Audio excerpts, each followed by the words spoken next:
Statue of યુનિટીના આકર્ષણમાં વધારો થયો છે। જંગલ સફારીમાં નવા પ્રાણીઓ લાવવામાં આવ્યા છે। એક આફ્રિકન સફેદ સિંહ તો 2 આફ્રિકન સફેદ સિંહણ લાવવામાં આવ્યા છે। જંગલ સફારી હવે 2 જેગુઆર જોવા મળશે।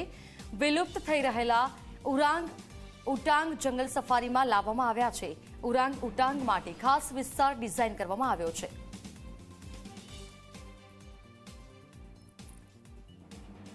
સ્ટેચ્યુ ઓફ યુનિટી ખાતે જંગલ સફારીમાં 3 નવા પ્રાણીઓનો ઉમેરો થયો છે। એટલે કે કહી શકાય કે પ્રવાસીઓ માટે આ એક નવું આકર્ષણ છે।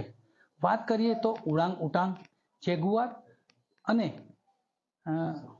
સફેદ સિંહ આવા 3 પ્રાણીઓ મળ્યા છે। તેમાંથી ખાસ હું આપને દ્રશ્યમાં બતાવવા માંગીશ ઉરાંગ ઉટાંગ ઇન્ડોનેશિયાનું ખાસ એક આ પ્રાણી છે અને તે અહીં પ્રવાસીઓ માટે ખાસ મૂકવામાં આવેલું છે કે પ્રવાસીઓ અહીં એને જોઈ શકે।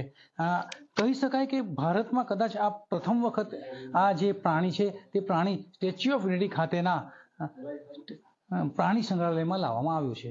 જયેશ દોશી, જી મીડિયા, નર્મદા।